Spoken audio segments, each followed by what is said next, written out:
The ship that appeared near Jupiter was larger than most moons. It hung in the darkness of space like a metal mountain, covered in lights that pulsed with ancient power. The Galactic Empire had finally turned its attention to the small blue world called Earth. For 50,000 years, the Empire had ruled three spiral arms of the galaxy. They had conquered 10,000 species. They had built stations around dying stars and cities inside gas giants. They were old beyond human understanding, and they believed themselves perfect. On the bridge of the great ship, Harold Vexthorn prepared to deliver the message that had broken countless civilizations. He was a tall creature with silver skin and eyes like black pools.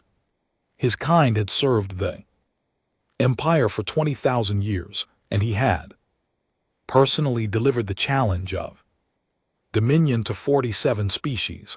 All of them had trembled, all of them had begged, all of them had submitted. In the end, he expected nothing different from humanity. The broadcast went out to every communication device on Earth, every phone, every television, every computer screen flickered and showed the Harold's face. His voice spoke in perfect English, translated instantly by technology humanity could not begin to understand. People of Earth, the Herald said, the Galactic Empire has watched your rise. You have spread to your moon and to Mars. You have sent your machines to the edges of your star system. This is noted. This is acceptable, but now you must prove your worth. In the United Nations building in New York, the Security Council watched the broadcast with mixed expressions. Some looked afraid, others looked confused. Secretary General Maria Santos leaned forward in her chair, her dark eyes fixed on the screen. The challenge of dominion is an ancient tradition, the Herald continued. It is the right of all rising species to prove themselves. You will face 5 trials: military might, economic production, cultural achievement, scientific innovation, governance, wisdom. If you succeed, you will be welcomed as equals in the galactic community. If you fail, you will submit to the Empire's guidance. You will become a vassal world, protected but controlled. This is not cruelty. This is the natural order. The strong guide the weak. The Herald paused. He had given this speech many times. This was the moment when the fear usually began. The begging would come later. You have one cycle to respond. Choose wisely, people of Earth. The Empire is patient, but it does not ask twice. The broadcast ended. Silence filled the Security Council chamber. Everyone looked at Secretary General Santos, waiting for her response. They expected fear. They expected crisis meetings and emergency protocols. Instead, Maria Santos began to laugh. It started as a small sound, almost a cough, then it grew. She leaned back in her chair and laughed like she had just heard the funniest joke in the universe. The other council members stared at her in shock. Madam Secretary, the Russian ambassador asked, "Are you well?" Santo swiped tears from her eyes. "I'm sorry," she said, still laughing. "I'm sorry. It's just, did you hear that? Military might, economic production. They want to challenge us in economics." The Chinese delegate's eyes widened. Then she smiled.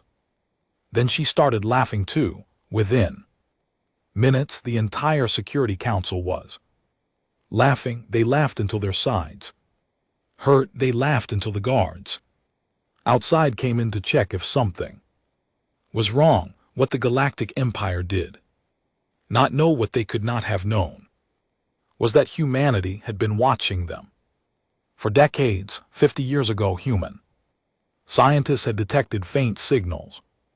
From deep space, they had built better receivers, better translators, better analysis tools. They had listened to the Empire's broadcasts. They had studied their trade networks. They had watched their challenge of dominion ceremonies from 1,000 different worlds, and they had noticed something interesting. The Empire had not changed in 10,000 years. Their technology was the same. Their tactics were the same, their art, their science, their government, all frozen in place like a fly in amber. They had achieved what they considered perfection, and then they had stopped. They had stopped growing. Humanity had been spacefaring for only 200 years. In that time, they had invented nuclear power, computers, the internet, artificial intelligence, and a dozen other technologies. They had fought world wars and rebuilt from the ashes. They had made terrible mistakes and learned from them. They had changed more into centuries than the Empire had changed into 100 centuries. The trials the Empire used to break other species were designed for civilization like themselves, civilizations that valued order over innovation, stability over growth, perfection over progress. They were the worst possible trials to use against humanity. Secretary General Santos composed herself and called for Earth's response to be prepared. The message was broadcast 12 hours later, sent directly to the Herald ship. People of the Galactic Empire, Santos said, her voice calm and professional, but with a hint of amusement she could not quite hide. Humanity accepts your challenge of dominion. We are honored by the opportunity to demonstrate our capabilities. She paused. The next part had been debated for hours. Some thought it was too aggressive, others thought it was perfect. In the end, the council had voted to include it. We accept, Santos continued. Try not to be embarrassed. On his ship, Harold Vexthorn watched the message 3 times. He could not believe what he was hearing. In 47 deliveries of the challenge, no species had ever responded with anything but fear or false bravado that crumbled quickly. This was different. This was genuine confidence. This was mockery. He reported to the Imperial High Council. Immediately, they laughed at us, he said, still shocked. They actually laughed. The council members exchanged glances. They were ancient beings, older than most stars they had seen. Everything the galaxy had to offer, or so they believed. Perhaps they do not understand the situation, High Counselor Rathmoran suggested. Young species often have foolish pride, perhaps. Vexthorn agreed, but there was something in their message, something I have not seen before. And what was that? The Herald considered the question carefully. They were not pretending to be brave. They were not hiding their fear behind words. They genuinely believed they can win. More than that, they seemed almost excited. The council dismissed this as primitive arrogance. They had broken thousands of civilizations. These humans would be no different. The trials would humble them, and then they would submit like all the other. Preparations began for the first trial on Earth. Preparations of a different kind were underway. The governments of the world had put aside their differences decades ago when they first learned of the Empire. Secret programs had been created, plans had been made, and now finally those plans could be put into action in a secure facility in Switzerland. A team of specialists gathered. They were the strangest group ever assembled for a military operation. There was General Rebecca Stone, a 60-year-old veteran who had commanded forces on 3 continents. There was Kim Yong-soo, a Korean chess grandmaster who had never lost a tournament. There was Marcus Webb, a young American who had won 3 world championships in a video game called StarCraft. And there was Lily Chen, a 12-year-old girl from Singapore, who held 17 world records for completing video games faster than anyone thought possible. "This is the team, General?" Stone asked, looking at the child with doubt in her eyes. "This is the team," said Director Harrison, who had spent 20 years preparing for this moment. The Empire's war games follow rules, very old rules. They haven't changed in millennia. General, you understand real warfare. Kim understands strategic patience. Marcus understands managing 1,000 variables at once. And Lily, the girl, looked up from her phone where she was playing a puzzle game at impossible speed. Lily understands that rules are just suggestions, Director Harrison said, and that's exactly what we need. Across the solar system, more teams were being assembled, engineers who had built impossible things, artists who had moved millions to tears, scientists who refused to believe anything was impossible, leaders who had united nations through chaos. Humanity was not afraid of the challenge. They had been waiting for it. In his ship, Harold Vexthorn watched Earth's preparations with growing unease. Something was wrong. Something was very wrong. These humans did not behave like any species he had ever encountered. They did not try to hide their preparations. They did not send diplomats to negotiate or beg for easier trials. Instead, they sent another message. Harold Vexthorn, the message said, "We have a question. The trials have a time limit of 100 cycles each. Is there a minimum time, or can we finish early?" The Herald did not know how to answer. No species had ever finished a trial early. No species had ever asked if they could. He forwarded the question to the High Council, far away in the heart of the Empire. The first seeds of doubt began to grow. The arena for the first trial existed in a dimension between dimensions. It was a vast space filled with stars and planets, all of them simulated, but all of them really enough to touch. Here fleets could clash without anyone dying. Empires could rise and fall in hours. It was the most advanced war simulation in the galaxy, and it had been used to test military minds for 30,000 years. Grand Admiral Vorkath stood at his command platform, his forearms folded across his chest. He was 900 years old, and he had never lost a battle, not in simulation, not in reality. His strategies were taught in every military academy in the Empire. His name was spoken with reverence across 1,000 worlds. Today, he would teach these humans their place. The rules were simple. Each side controlled a fleet of 1,000 ships. Each side had the same resources, the same technology, the same starting positions. Victory came when you destroyed the enemy's command ship or captured their home world. The trial would last 100 cycles, but most matches ended in 20.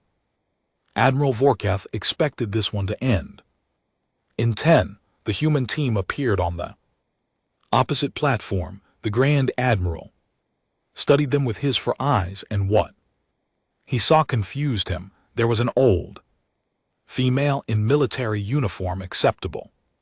There was a male in casual clothes who kept tapping his fingers like he was playing invisible drums. Strange, there was another male who wore a t-shirt with a cartoon creature on. It's inappropriate, and there was a child, a small female child who was eating some kind of snack from a bag. Is this a joke? Vorkith asked the trial observers. The humans have confirmed their team. The observer replied, they are ready to begin. The Grand Admiral made a sound. That might have been a laugh. Very well. Let the trial commence. The simulation activated. Stars appeared around them. Fleets materialized in the darkness. The war began. Admiral Vorkith launched his opening strategy, the Crescent formation, a classic approach that had won 10,000 battles. His ship spread out in a curved line, ready to envelop the enemy from all sides. It was elegant, it was efficient, it was perfect. The humans did not use a formation at all. Their fleet scattered in random directions. Ships flew alone or in small groups of 2 or 3. There was no pattern, no strategy that Vorkith could recognize. It looked like chaos. What are they doing? He muttered. On the human platform, General Stone was having similar thoughts. What are you doing? She asked Marcus Webb, who was controlling nearly half their ships. Trust me, Marcus said, his fingers flying across the controls. In StarCraft, we call this a Zergling rush. But slower and stupider looking until it isn't. Kim Yong-su, the chess master, watched the enemy fleet with patient eyes. Their admiral is good, he said, but he is predictable. He will use the Crescent to surround us, then strike at our center. It is what I would do if I had no imagination. So what do we do? General Stone asked. We let him for the next 3 hours. The battle seemed to go exactly as Admiral Vorkith planned. His crescent closed around the scattered human ships. He picked them off one by one, destroying dozens of vessels. Humans did not fight back effectively. They ran, they hid, they wasted resources on strange maneuvers that accomplished nothing. In the observation gallery, Empire officials exchanged satisfied glances. The humans were losing just as expected. Then Lily Chen looked up from her snack. Okay, she said, I'm bored. Can I do my part now? General Stone looked at the battle map. They had lost 200 ships. The enemy had lost only 30. We're not exactly winning. Kid, we're not trying to win yet, Kim explained. We are learning. The Admiral has shown us everything, his patterns, his timing, his favorite responses to each situation. Now we know him better than he knows himself. And now, Marcus added with a grin, we stopped playing defense. Lily took over a small group of 50 ships. They were positioned near an asteroid field far from the main battle. No one was paying attention to them. That was exactly what she wanted. There's a rule, Lily said, her small hands moving across the controls with frightening speed. Section 447. Subsection 12. Ships can use asteroid fields for cover, but there's no rule about moving the asteroids. She had read the trial rules 6 times. She had memorized every word, and she had found 17 loopholes that no one had noticed in 40,000 years. This was just the first. Her ships began pushing asteroids, small ones at first, then larger ones. They used their engines to nudge the rocks into new paths. It was slow work. It seemed pointless. Then the asteroids started falling toward the enemy fleet. Not fast enough to dodge, not slow enough to ignore. Thousands of rocks, ranging from house-sized to mountain-sized, all drifting toward Admiral Vorkath's perfect crescent. What is this? The Admiral demanded. This is not a valid tactic. Section 447. Subsection 12. The trial observer replied after checking the rules. Environmental manipulation is permitted. The humans have broken no rules. The Admiral's crescent shattered as his ship scrambled to avoid the asteroid. Storm formations collapsed. Ships crashed into each other. The perfect strategy fell apart in minutes, and then the humans attacked. Marcus Webb's scattered ships suddenly came together. Like a fist, they struck at the disorganized enemy with precision that seemed impossible. Every shot hit its target, every maneuver cut off escape routes. The chaos that had seemed random was revealed to be a carefully planned trap. Kim Yong-soo moved his ships with the patience of a chess master. He did not rush. He did not make mistakes. He simply placed his pieces exactly where they needed to be and watched the Admiral's options disappear one by one. General Stone coordinated the battle. Her decades of experience guiding the younger team members, she knew when to push and when to hold back. She knew how to turn a small advantage into a large one, and Lily kept finding loopholes. Section 891 says command ships can't be attacked directly until half the fleet is destroyed, she announced, but it doesn't say anything about boarding parties. Can we teleport soldiers onto his ship? They could. They did. Admiral Vork suddenly found himself fighting a war on two fronts, in space and inside his own command vessel. The humans had sent only 100 soldiers, but they fought like demons. They did not follow proper combat protocols. They used tricks and traps and tactics that no honorable warrior would consider. This is not war. Vorkath growled. This is madness on the human platform. General Stone smiled grimly. No, Admiral, this is war. Real war, the kind where people die if you make mistakes. We don't fight for points or honor. We fight to survive. Battle lasted 9 minutes after the asteroids hit. When it was over, Admiral Vorkath's command ship was captured. His fleet was scattered. His 30,000-year winning streak was broken by a chess player, a gamer, and a 12-year-old girl. The observation gallery was silent. No one knew what to say. Lily Chen reached into her bag and pulled out another snack. That was fun, she said. What's the next trial? In the Imperial High Council chambers, the report from the first trial caused an uproar. Counselors shouted at each other. Accusations flew. How could their greatest admiral lose to children and game players? They cheated. Someone insisted they did not cheat. Another replied, they found loopholes in rules we wrote 40,000 years ago. We never thought to close them because no one ever thought to look. High Counselor Rathmorin raised a hand for silence. The humans won the first trial. This is unprecedented, but it is not catastrophic. There are 4 trials remaining. We will adapt.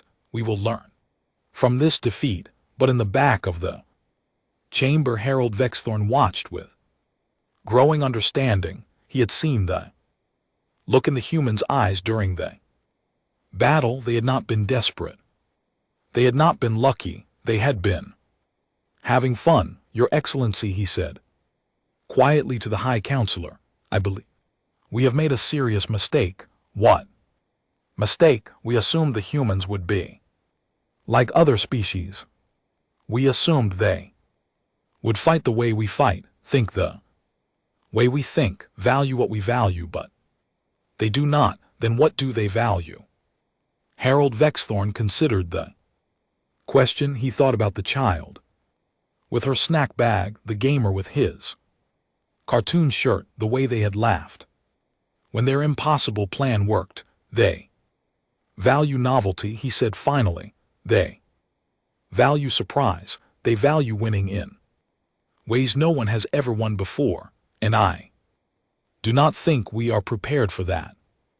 The High Counselor dismissed his concerns. The Empire had faced challenges before. The Empire would endure, but on Earth the humans were already preparing for the second trial. And they were still laughing. The second trial took place on a barren moon at the edge of Imperial space. Both teams would start with the same raw materials, metal, ore, basic tools, and standard construction supplies. They had 30 cycles to build a functional colony capable of supporting 1,000 inhabitants. The Empire had never lost this trial. Their automated systems were flawless. Their construction methods refined over millennia. Master Builder Keth Soren arrived at the moon with quiet confidence. Her species had built the greatest structures in the galaxy. Her personal record included 7 orbital stations to artificial planets and the famous bridge of stars that connected two solar systems. She had won the economic production trial 43 times. The humans sent 1,200 workers in mismatched uniforms carrying equipment that looked like it had been assembled from spare parts. They argued loudly about where to set up their base camp. 3 different foremen claimed to be in charge. It was chaos before they even began. This will be easy, Master Builder Keth Soren said. She was wrong. The Empire team began their work with smooth efficiency. Machines moved in perfect patterns. Workers followed precise instructions.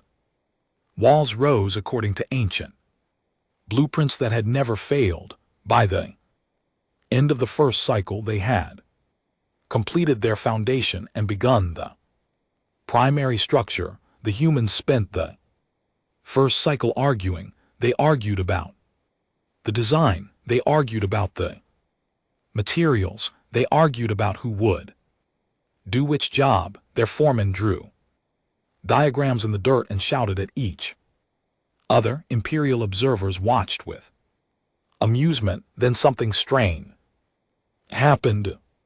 On the second cycle, the argument stopped, or rather they transformed. The humans had not been fighting, they had been competing. Each foreman had proposed a different design, and the workers had voted on which elements to keep. The final plan was a combination of all 3 approaches, taking the best ideas from each, and then they built. Humans, the Empire discovered, did not need sleep the way other species did. They could push through exhaustion on willpower alone.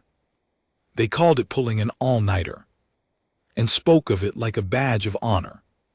Workers who should have collapsed after 20 hours kept going for 30, 40, even 60 hours before resting. They also cheated.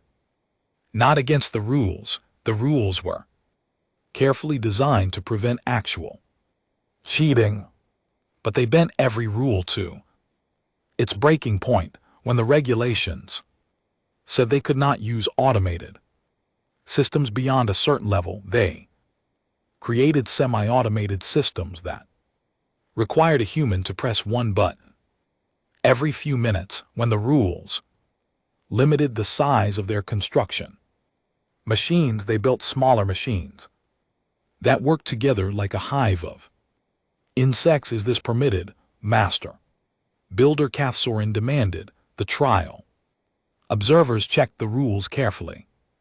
Yes, they admitted, it is unexpected but permitted. By the 5th cycle, the humans had caught up. By the 10th cycle, they had pulled ahead. By the 15th cycle, their colony was complete and inhabited. The rules said the colony must be capable of supporting 1,000 inhabitants. They did not say it.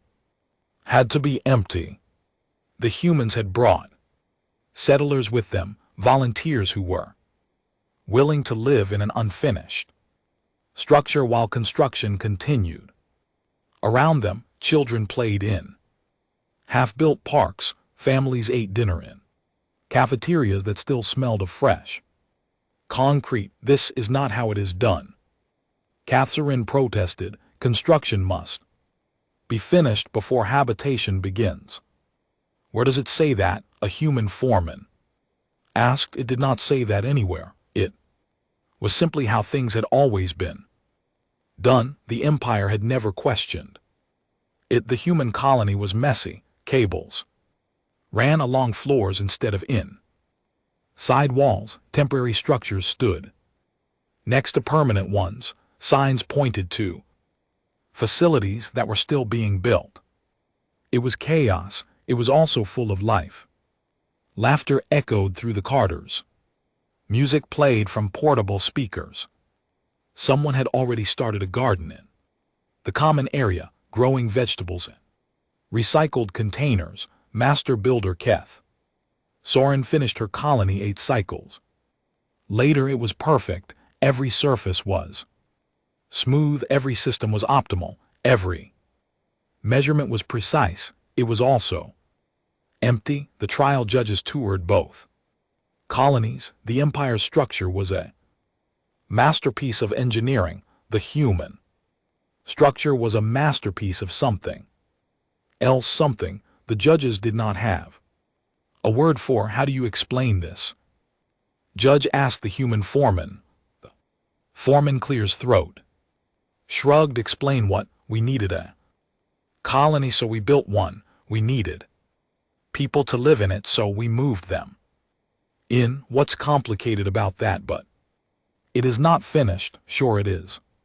People can live here, can't they? That was the goal. Everything else is just decoration. The judges ruled in humanity's favor. The colony met all requirements. It had been completed faster, and the inhabitants seemed significantly happier, though this was not technically part of the scoring criteria. The third trial began 1 cycle later. Cultural achievement was considered the easiest trial by most species. You simply presented your finest artistic work and allowed the judges to evaluate it. The empire's submission was a masterpiece called the Harmony of Spheres, a mathematical symphony performed by automated instruments. Every note was calculated to produce optimal emotional response.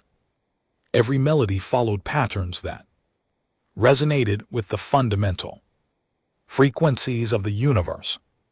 It was perfect art refined over centuries.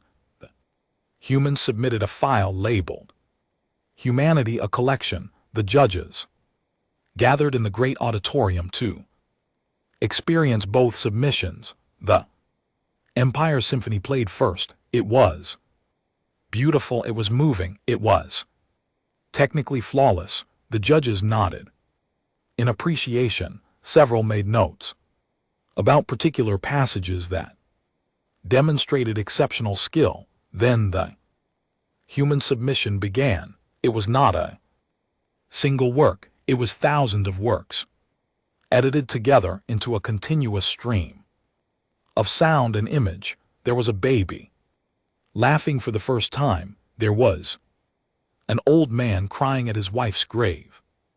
There was a teenager playing guitar badly in his bedroom, and a concert pianist playing the same song in a grand hall. There was silence after a disaster and cheering after a victory. There was a comedian telling jokes to a crowd of strangers, making them laugh until they could not breathe. There was a soldier writing a letter home, not knowing if he would survive to see it delivered. There was a group of friends singing badly round a campfire, and a choir singing Perfectly in a cathedral, there was everything, the beautiful and the ugly, the sad and the happy, the terrible and the wonderful, all of it human, all of it real. High Judge Vincer watched with ancient eyes that had seen 10,000 performances. She had never cried. Her species did not produce tears. It was considered a biological defect, eliminated long ago. Halfway through the human submission, she discovered that her eyes were wet. "What is this?" she whispered. The human representative, a young woman who worked as a museum curator, answered quietly, "This is us.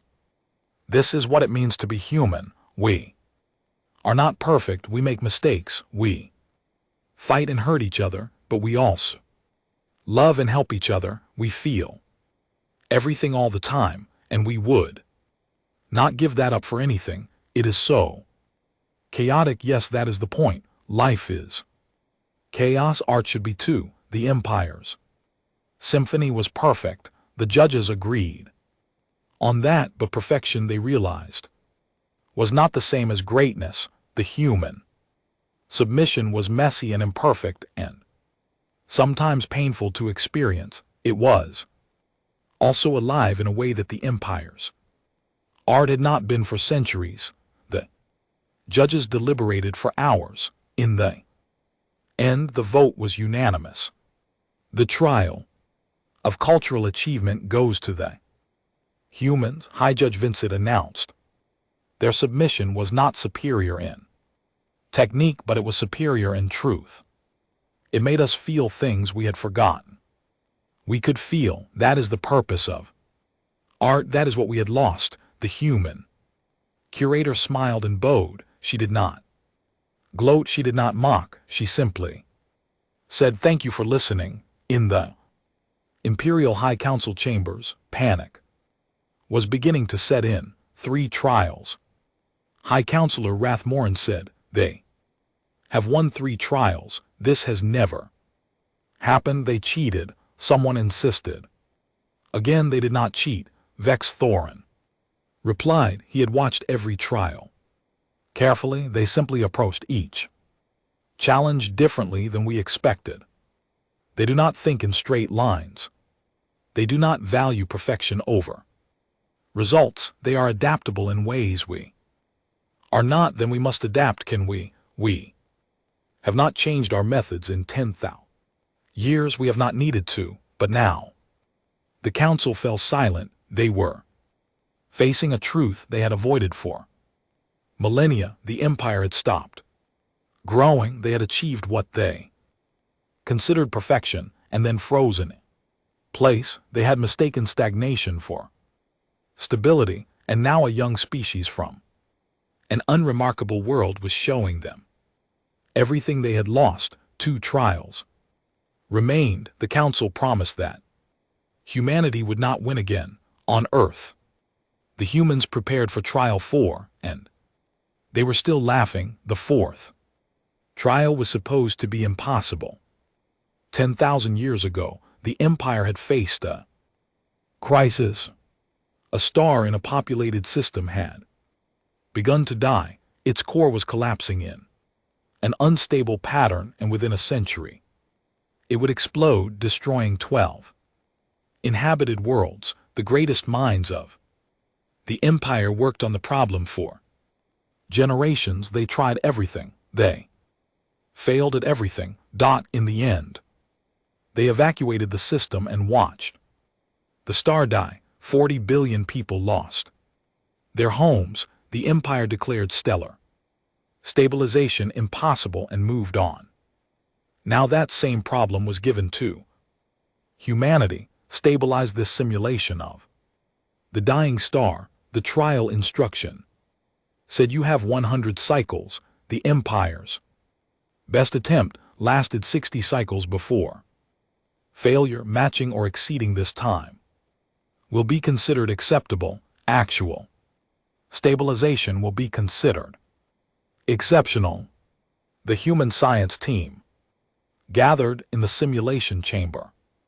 There were 12 of them, physicists, engineers, mathematicians, and one philosopher who had been included over the objections of the rest. Their leader was Dr. Sarah Chen, a woman who had spent her career studying problems that other scientists said could not be solved. The empire worked on this for 10,000 years, said Dr. Yuki Tanaka, the youngest member of the team. What makes us think we can do better? Dr. Chen smiled because they knew it was impossible, so they stopped trying to do the impossible. They only tried things they thought might work, and we don't know it's impossible.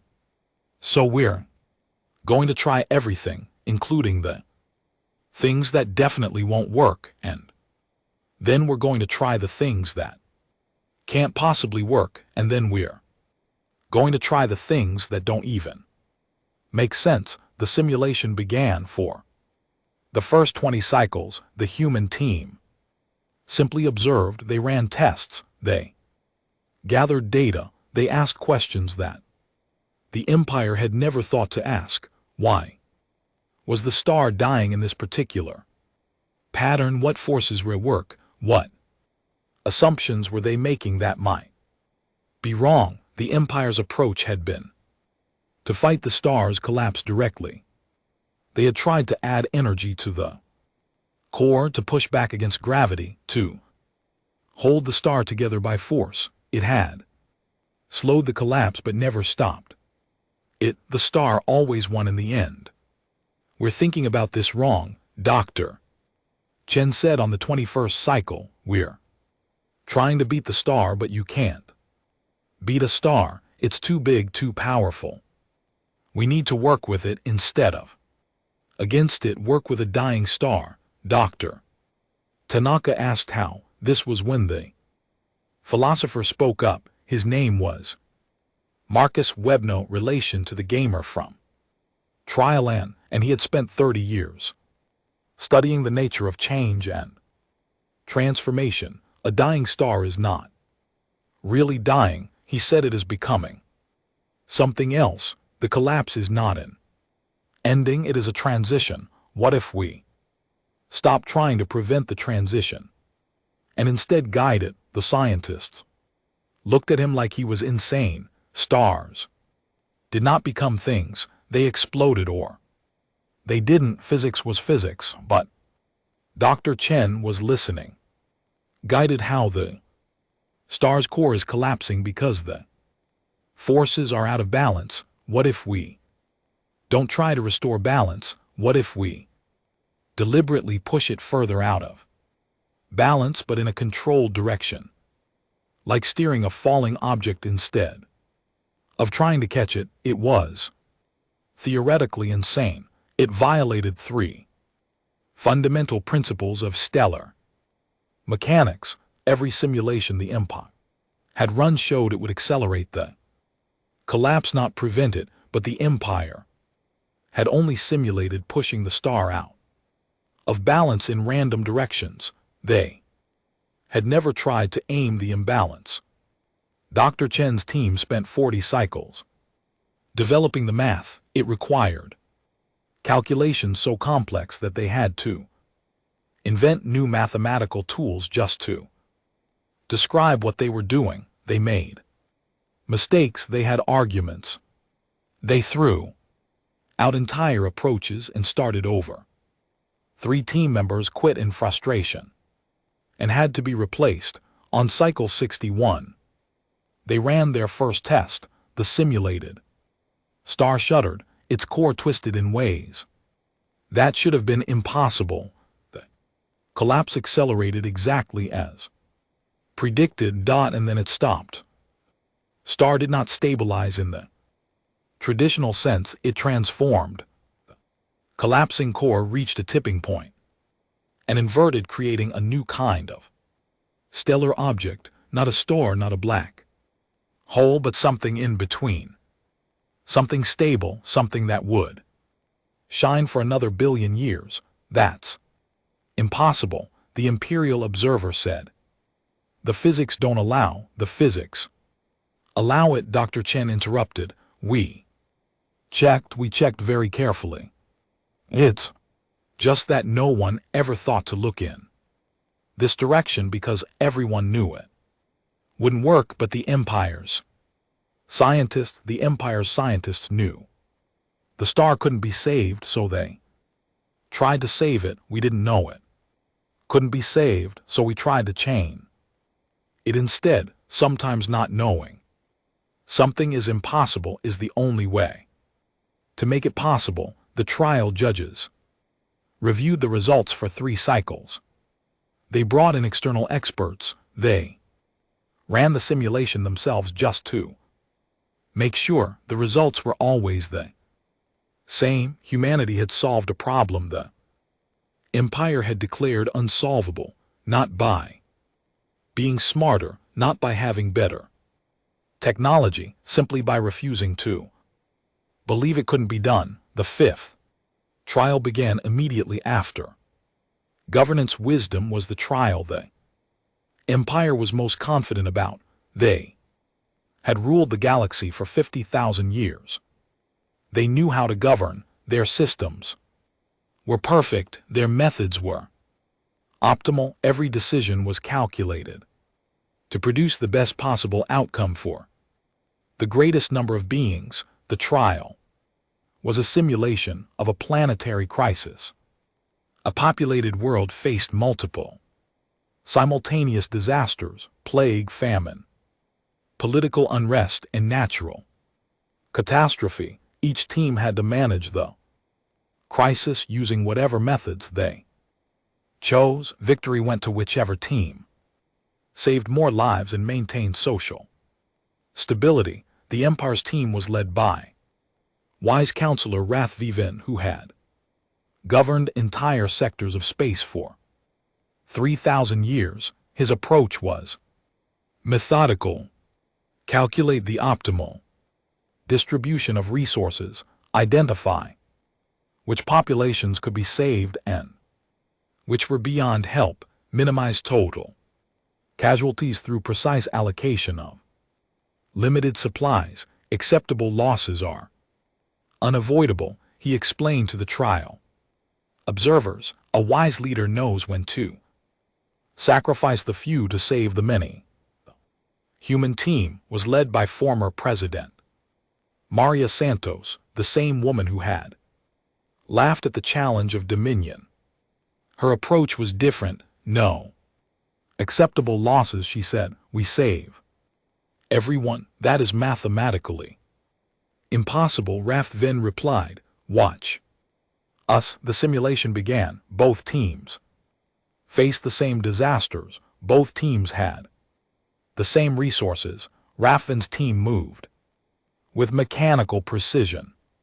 Resources flowed to where calculation showed they would do the most good. Some areas were abandoned as lost cousins. Some populations were written off as unsavable. The numbers showed this was optimal. Santos's team did not use calculations the same way. They used them as starting points, not ending points. When the math said an area could not be saved, they asked why. When the resources said they could not reach a population in time, they found new resources or new routes. You are wasting effort, Rath then observed. Those people in the eastern province cannot be saved. The math is clear. The math says we can't save them with the supplies we have. Santos replied. It doesn't say we can't find more supplies. Her team did something the Empire had never considered. They asked for help from other areas of the simulated planet. They organized local populations to share resources. They created networks of mutual aid that the central government could not have built alone. It was messy. People argued. Mistakes were made. Some resources went to the wrong places, but the network adapted. Problems were solved not by central command, but by thousands of small decisions made by people on the ground. This is chaos, Rathan said. You cannot govern through chaos. This is democracy. Santos replied, and you be surprised what chaos can accomplish. The trial lasted 50 cycles. At the end, both teams presented their results. The Empire's approach had saved 82% of the population. This was considered excellent. They had maintained perfect social order. Their resource distribution had been optimal. Some areas had been sacrificed, but this was necessary for the greater good. Humanity's approach had saved 91% of the population. This was considered impossible. Your methods were inefficient, the judges noted. You wasted resources on lost cousins. They weren't lost cousins, Santos replied. They were people, and the resources weren't wasted, they were used differently than your calculations predicted. We didn't optimize for efficiency, we optimized for hope. Hope is not a strategy. Hope is the only strategy. When people believe they can survive, they fight harder. When they believe their government is trying to save them, all of them, not just the ones who are convenient, they work together. We didn't save those people with resources. We saved them with trust. The judges deliberated longer than they had for any previous trial. In the end, they ruled the trial a draw. Humanity had saved more lives, but the Empire had maintained better order. Both approaches had merit. Santos accepted the ruling gracefully. A draw is fine, she said. We didn't come here to win. We came here to prove we deserve to be heard. For trials completed, 3 victories for humanity, 1 draw. Challenge of dominion had never gone this way before. In the Imperial High Council, the debate continued long into the night. What did this mean for the Empire, for the galaxy, for the future? Harold Vex Thorin watched from the shadows, and he began to understand something that his superiors had not yet grasped. The humans had not just won. They had shown the Empire a mirror, and what the Empire saw in that mirror was troubling. They saw stagnation where they had believed there was stability. They saw weakness where they had believed there was strength. They saw civilization that had stopped growing 50,000 years ago and had been slowly dying ever since. The humans had not come to conquer, they had come to wake the Empire up. The question was whether the Empire wanted to be awakened. The Imperial High Council chamber was the oldest structure in the Empire. Its walls had stood for 48,000 years. Its great dome had witnessed the rise and fall of 100 dynasties. Its stone seats had held the most powerful beings in the galaxy. Now those seats held beings who did not know what to do. The final judgment of the challenge of dominion was to be delivered today. By all traditional measures, humanity had won 3 trials to 0 with 1 draw. No species in 50,000 years had achieved such a result. No species had even come close. The law was clear. A species that won the challenge earned the right to join the Empire as equals. They would have a seat on the council. Their voice would be heard. Their people would be free. But this had never actually happened before. High Counselor Wrath Morin sat in the center of the great chamber, his ancient eyes closed. He had ruled the council for 8,000 years. He had seen empires born and die. He had watched stars explode and planets form from their ashes. He had believed he understood everything about the universe. The humans had proven him wrong. Bring them in, he said. That the great doors opened and the human Delegation entered. There were 12 of them representatives from Earth's United Government. Secretary General Santos walked at their head, her posture straight and her expression calm. She did not look like someone who expected to be treated as a conquered servant. She looked like someone who knew exactly what she was worth. Behind her walked the heroes of the trials, General Stone and Lily Chen from the military trial, the foreman from the construction challenge, Dr. Sarah Chen and her team of scientists. They walked like people who had nothing to prove because they had already proven everything. Humans of Earth. High Counselor Rathmoran began, his voice echoing through the chamber. The challenge of Dominion has been completed. Clears throat. The results are clear. You have demonstrated military might. You have demonstrated economic production. You have demonstrated cultural achievement.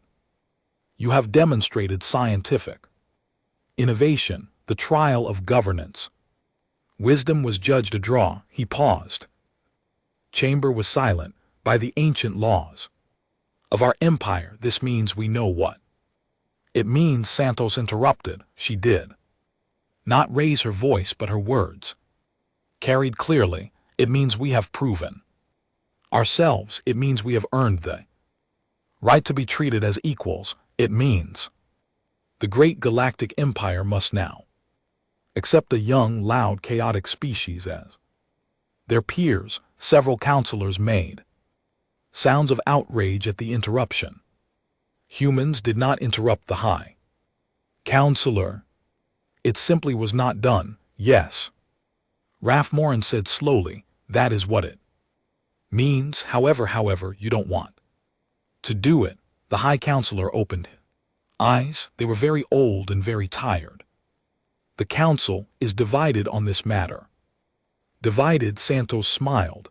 It was not a friendly smile. Half of you want to honor the challenge because that is what the law demands. The other half want to find some excuse to refuse because you cannot accept that you lost. Is that about right? Silence. That was exactly right. Let me save you some trouble.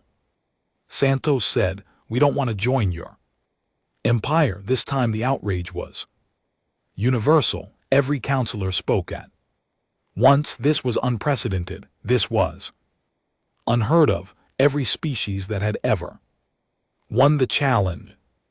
Admittedly, there had been none would have been desperate to join the empire. It was the greatest honor in the galaxy. You don't want. Rathmoran could not finish the sentence. No, we watched your empire for 50 years before you noticed us. We learned your languages. We studied your history. We saw your technology and your wealth and your power, and we saw something else. What did you see? We saw that you stopped. 50,000 years ago you decided you were perfect, and then you just stopped. No new art that was not a copy of old art. No new science that was not a refinement of old science. No new ideas that were not variations of old ideas. You built the greatest civilization the galaxy has ever seen. And then you let it freeze. Counselors exchanged glances. This was not supposed to happen. The humans were supposed to be grateful. The humans were supposed to be humble. The humans were supposed to recognize that the empire knew best. We are stable. A counselor said, we have achieved balance. Change is unnecessary. Change is life. Santos replied, a thing that does not change is not alive. It is preserved like a body in a tomb. Your empire is a beautiful tomb, counselors, but it is still a tomb. Rathmoran raised a hand for silence. The chamber quieted. If you do not wish to join us, he said carefully. What do you wish? Santos looked at him for a long moment. When she spoke, her Voice was gentle, "We wish to help you." This was the most shocking thing yet. The counselors did not know how to respond. Help from a young species, barely out of their own solar system. It was absurd, it was insulting. It was also, they realized slowly, exactly what they needed. You lost these trials because you could not adapt, Santos continued. You have not faced a real challenge in so long that you forgot how to struggle, but you are not dead yet. Your empire can still change, it just needs someone to show it how, and you believe you can teach us. We believe we can try. We argue constantly, we make terrible mistakes, we fail at things all the time, but we never stop trying. That is the only thing we are really good at. Refusing to give up, High Counselor. Rathmorin was silent for a long time. He thought about the trials, he thought about the child who had found loopholes in ancient rules. He thought about the scientist who had solved an unsolvable problem because they did not know it was unsolvable. He thought about the leader who refused to accept acceptable losses. He thought about his empire frozen in place for millennia, slowly dying while it believed itself immortal. What would you have us do? He asked. Finally talk to us, learn from us, let us learn from you, not as conquerors and conquered as partners. You have 50,000 years of wisdom, we have to 100 years of questions. Imagine what we could do together. The council debated for 3 days. In the end they voted. It was closer than any vote in 10,000 years, but the result was clear. The Galactic Empire would not absorb humanity. Humanity would not submit to the Empire. Instead, they would create something new, an alliance of equals, partnership between the oldest civilization in the galaxy and the youngest. The treaty was signed on Earth in the same building where Santos had first laughed at the herald's message. Representatives from 1,000 worlds attended. The ceremony was broadcast across 3 spiral arms. When the signing was complete, High Counselor Rathmorin approached Santos. Privately, I must ask, he said, when you first received our challenge, why did you laugh? Santos smiled. Because we knew who you were. We had watched you for decades. We saw your power and your wealth and your perfection, and we saw that you had stopped growing. You challenged us with trials designed to test things we were already good at. It was like a sleeping giant challenging an athlete to a running race. We did not know. That was the saddest part. You did not know what you had lost, but you will remember now, because we will keep challenging you. We will keep asking questions you have not heard in millennia. We will keep making mistakes and learning from them in ways you have forgotten how to do, and you will either learn to change again, or you will watch us grow beyond you. Rathmorin was silent for a moment, then for the first time in 8,000 years he laughed. It was a rusty sound. He had not used those muscles in centuries, but it was real. It was alive. I believe he said that. This is the beginning of something very interesting. That Santos replied is what we are counting on across the galaxy. In the months that followed, something remarkable began to happen. The younger species of the Empire, those who had submitted quietly for thousands of years, started asking questions. They started experimenting. They started arguing with their rulers. They started laughing. Empire did not fall. It did not collapse under the weight of its own perfection. Instead, it began to change slowly. At first, then faster, new art appeared. that broke the old rules, new science, explored directions that had been forbidden for millennia, new ideas, spread like fire through a forest that had been dead and dry for too long. It was messy, it was chaotic, it was nothing like the perfect order the empire had maintained for 50,000 years.